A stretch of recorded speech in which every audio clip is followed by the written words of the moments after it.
नमस्कार मित्रों, आप सबका आज के कार्यक्रम में एक बार पुनः स्वागत है। आप सत्य वचन कार्यक्रम ट्रांसवर्ल्ड रेडियो इंडिया के सौजन्य से देख रहे हैं। इस जगत को बनाने वाले परमेश्वर ही सत्य है। सत्य वचन परमेश्वर की वाणी पर आधारित कार्यक्रम है जो बाइबल में लिखित रूप से अंकित की गई है। यह संपूर्ण मानव समाज के लिए परमेश्वर का प्रकाशन है।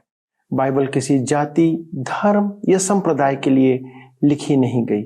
यह मानव समाज को जीवन का उद्देश्य समझाने और मार्गदर्शन प्रदान करने के लिए परमेश्वर ने स्वयं मानव लेखकों को प्रेरित कर उसे भाषा शैली में अंकित कर हमें प्रदान किया है। इसमें लेखकों का अपना विचार नहीं है, इसलिए लगभग 1600 वर्षों में 40 से भी अधिक लोगों के द्वारा लिखे जाने पर भी विचारों का लय हमें मिलता है। अर्थात 40 लेखक एक ही बात को लेकर के लिखते हैं। इसने हजारों वर्षों में दुखी, निराश लोगों को शांति दी है। जीवन से भटके लोग सत्य के मार्ग पर आए हैं। क्या गरीब, क्या अमीर, क्या अनपढ़, क्या पढ़े लिखे, सबको जीवन का उद्देश्य इस बाइबल ने प्रदान किया है। इसे बारंबार पढ़ने पर भी यह नया प्रतीत होती है, क्योंकि यह परमेश्वर का सत्य वचन है। हम सब परमेश्वर के द्वारा से ही, हमने अपनी मर्जी से इस संसार में जन्म नहीं लिया है, परंतु परमेश्वर की मर्जी के द्वारा। यदि हम अपने जीवन के उद्देश्यों को जान ले कि हम इस पृथ्वी में क्यों हैं, समझना चाहते हैं, तो हमें किसी और जगह से आरंभ नहीं करना होगा, परंतु स्वयं अपने या हमारे बनाने वाले से आरंभ करना होगा। बहुत से लोग जीवन के उद्देश्य को अपने विचारों के माध्यम से समझना चाहते हैं, जो कतई संभव नहीं है। परमेश्वर ही इस भेद को हम पर प्रकट कर सकते हैं।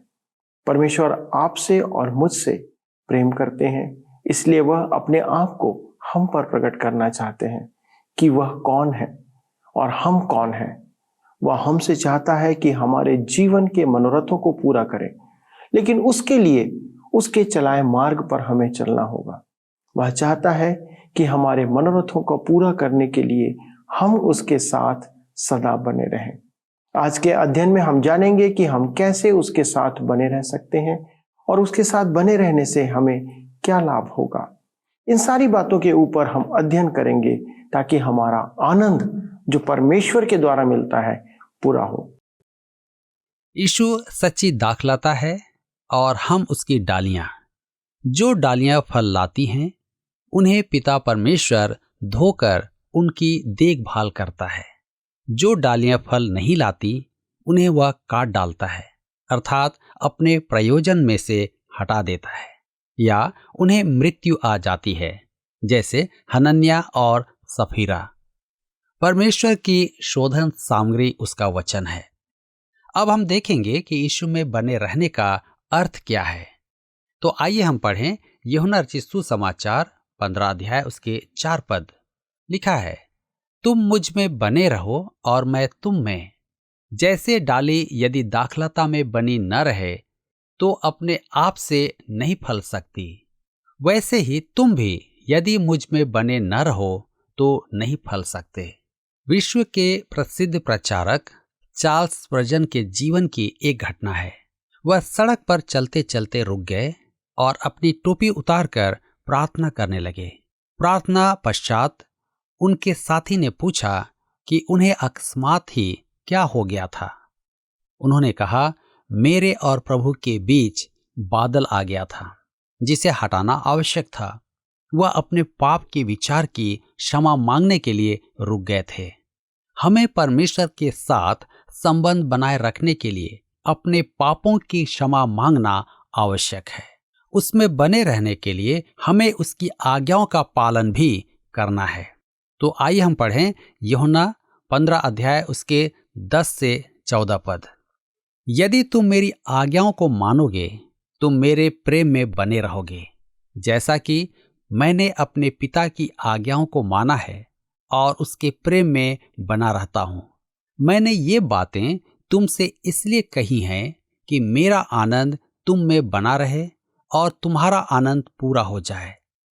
मेरी आज्ञा यह है कि जैसा मैंने तुमसे प्रेम रखा, वैसा ही तुम भी एक दूसरे से प्रेम रखो। इससे बड़ा प्रेम किसी का नहीं कि कोई अपने मित्रों के लिए अपना प्राण दे। जो आज्ञा मैं तुम्हें देता हूं, यदि उससे मानो तो तुम मेरे मित्र हो। कुछ लोग यीशु को अपना मित्र कहते हैं। यह वास्तव में यीशु का अपमान है। परंतु यीशु यदि मुझे अपना मित्र कहे तो वह मेरे लिए गर्व की बात है। परंतु उसके साथ एक आज्ञा भी है, जो आज्ञा मैं तुम्हें देता हूं उसे मानो। हमें सच्चे आंतरिक निरीक्षण की आवश्यकता है। क्या हम यीशु की आज्ञा का पालन कर रहे हैं? यीशु में बने रहने के लिए उसकी आज्ञा का पालन करना आवश्यक है। यूहन्ना रचित सुसमाचार 15 अध्याय के 9 पद में लिखा है, जैसा पिता ने मुझसे प्रेम रखा वैसा ही मैंने तुमसे प्रेम रखा, मेरे प्रेम में बने रहो। बने रहने का अर्थ है अटूट संगति। दाखलता और डालियों में ऐसा ही संबंध होता है। हम किसी भी पेड़ की डालियों को पेड़ से अलग भागते हुए नहीं देखते हैं। वे पेड़ में ही बनी रहती हैं और फल लाती हैं। मसीही जन प्रायः सोचते हैं कि संपूर्ण सप्ताह शैतान की संगति में रहो और रविवार की आराधना में उपस्थित हो जाओ। ऐसा नहीं है। मैंने भी ऐसा ही किया था, परंतु यह धोखा है। आपको फल लाने के लिए मसीह के साथ अटूट संबंध रखना है। सोते समय, काम करते समय, सड़क पर चलते समय, हर समय यीशु के साथ संबंध रखना अनिवार्य है। तब आप परमेश्वर की निकटता में बढ़ सकते हैं। यूहन्ना 15 अध्याय के 5 पद में लिखा है, मैं दाखलता हूं, तुम डालियां हो। जो मुझ में बना रहता है और मैं उसमें, वह बहुत फल फलता है, क्योंकि मुझसे अलग होकर तुम कुछ भी नहीं कर सकते। अब क्यों कर परमेश्वर ने हमें स्वतंत्र इच्छा दी है। इसलिए हम परमेश्वर की इच्छा को अस्वीकार करके सांसारिकता में लग सकते हैं। वह चाहता है कि हम बहुत फल लाएं।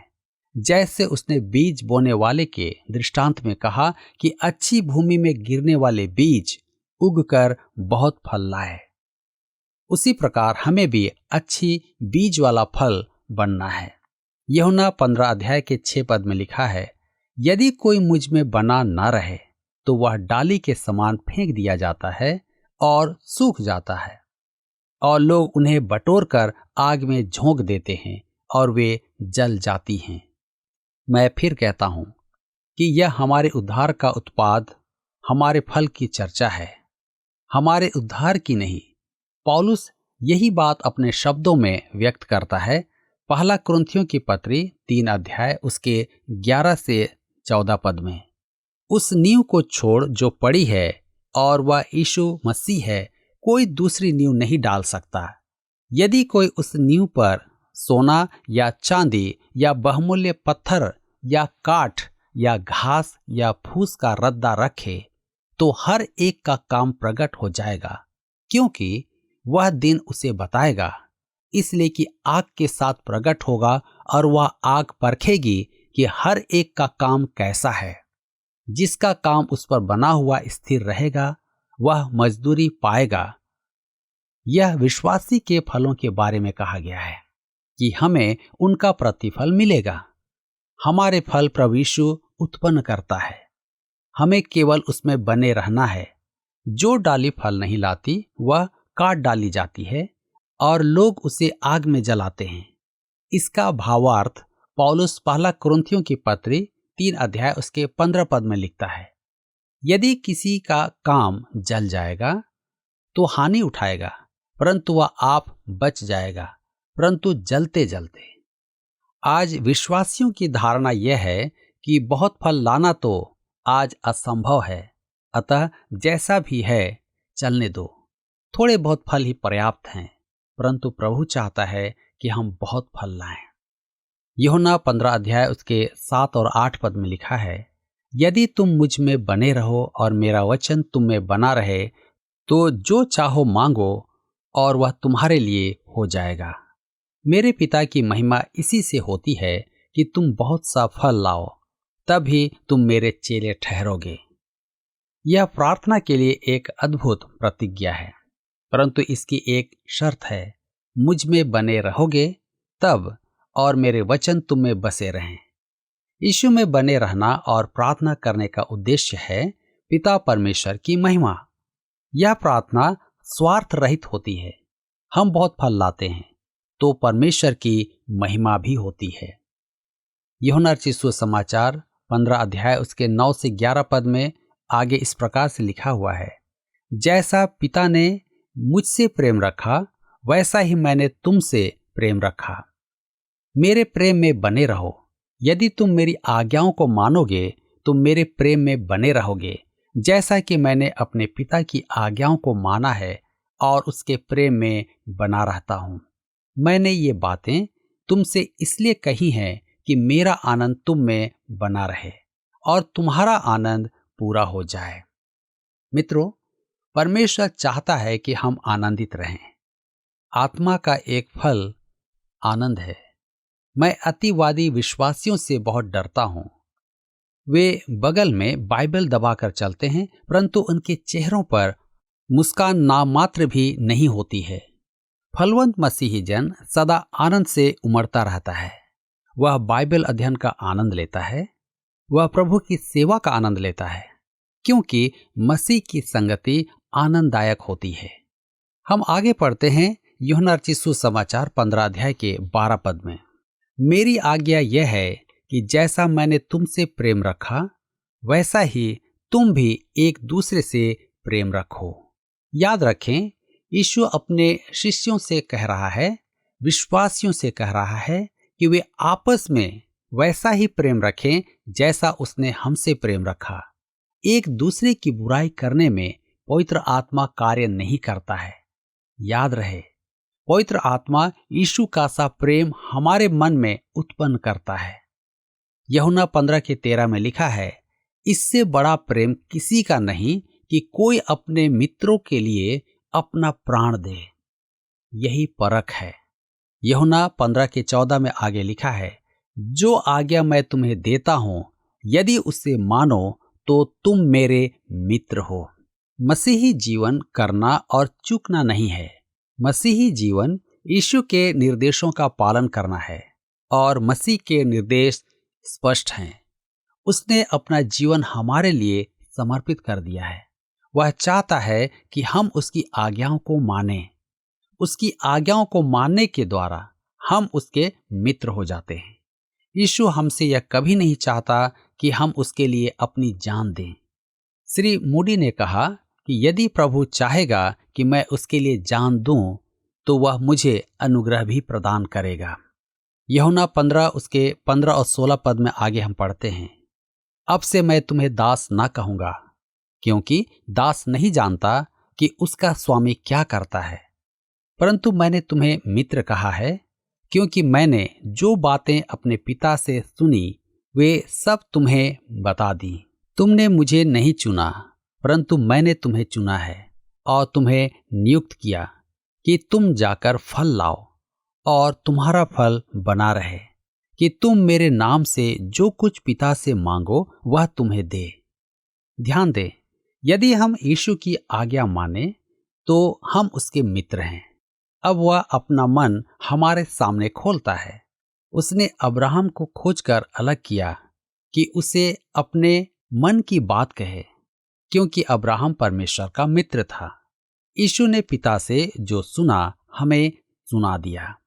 आप संसार में किस किस के पास जाकर अपने मन की बात कह सकते हैं? विश्वासी का यह गुण है कि वह अपने मन की हर एक बात प्रभु यीशु से कहे और अपनी सब समस्याओं का समाधान एवं सहायता तथा प्रोत्साहन पाए। इसी प्रकार हमें एक दूसरे से प्रेम रखना है। यहाँ यीशु कह रहा है, तुमने मुझे नहीं चुना, परंतु मैंने तुम्हें चुना है।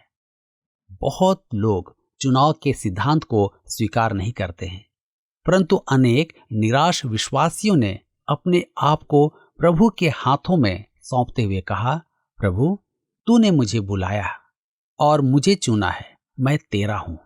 डॉक्टर जी कैम्बल मॉर्गन ने कहा, उसने मुझे चुना है अतः मैं उसका दायित्व हूं, यह विश्वास है। कुछ ही घंटे शेष रहते हैं और वे तितर बितर हो जाएंगे। इसी समय के लिए यीशु उन्हें प्रोत्साहित कर रहा है, तुमने मुझे नहीं चुना परंतु मैंने तुम्हें चुना है। एक प्रचारक अपने मन परिवर्तन से पूर्व चोर था। एक दिन वह आराधना से लौट रहा था कि रास्ते में मुर्गी खाना पड़ा। उसके मन में परीक्षा आई। उसने प्रार्थना की, हे प्रभु, तेरी संपदा खतरे में है। मेरा अभिप्राय मुर्गियों से नहीं है। हम फल लाएंगे तो हम प्रार्थना में मांग भी सकते हैं। प्रार्थनाओं का उत्तर पाना हमारी आत्मिकता का माप है। फलोत्पादन की शिक्षा की परिकाष्ठा में आकर वह कहता है कि हमें एक दूसरे से प्रेम रखना है।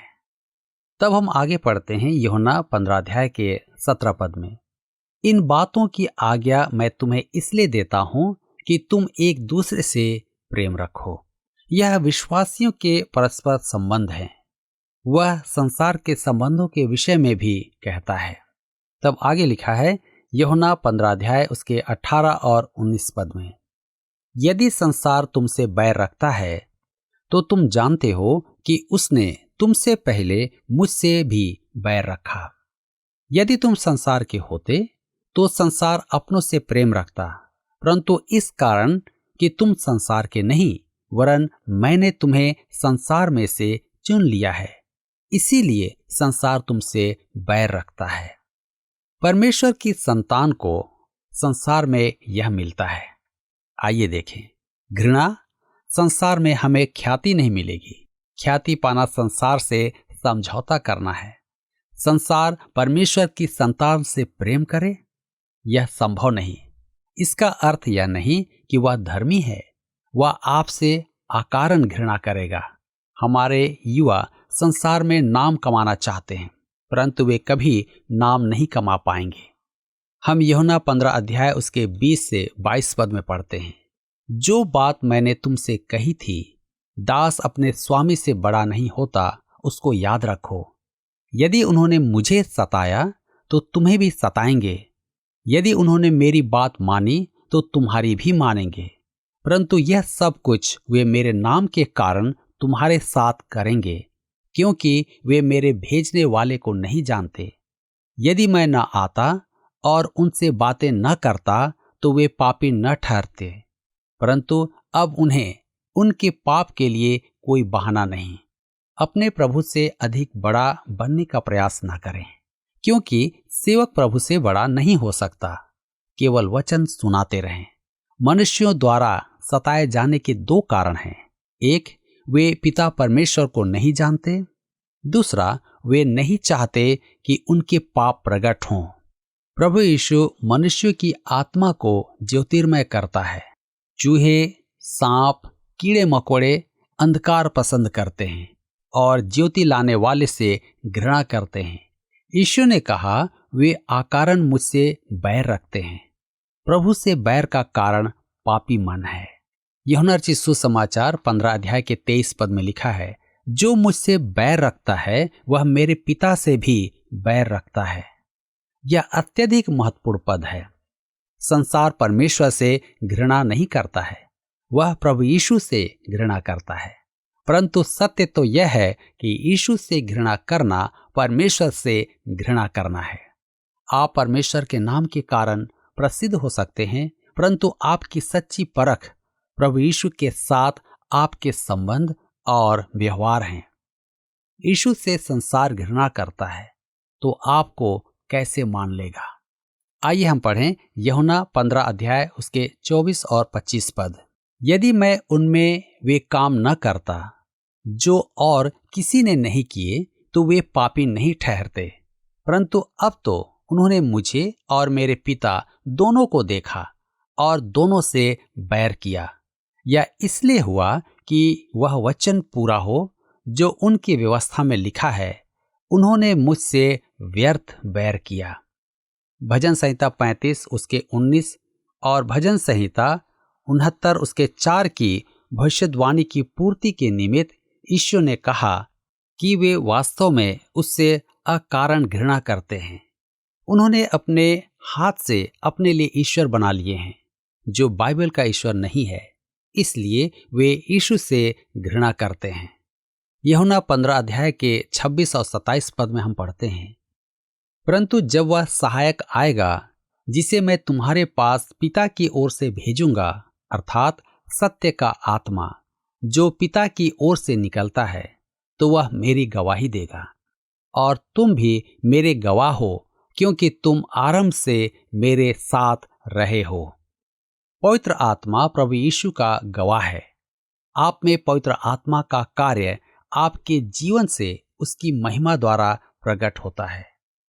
हमें अपने जीवन और मन में मसीह की वास्तविकता की आवश्यकता है, अन्यथा पवित्र आत्मा से याचना करें कि वह आपके मन में काम करे। यीशु ने शिष्यों को उसके गवाह होने का आदेश दिया और वे उसके गवाह हुए। हमारा यह अध्ययन यीशु के विषय यूहन्ना की गवाही है।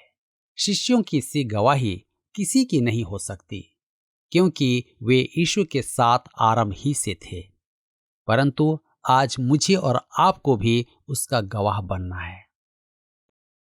प्रिय मित्रों, यदि कोई आपसे यह पूछे कि क्या आप परमेश्वर से मित्रता कर सकते हैं, तो साधारण तौर पर यह हमें एक अव्यवहारिक प्रश्न प्रतीत होगा।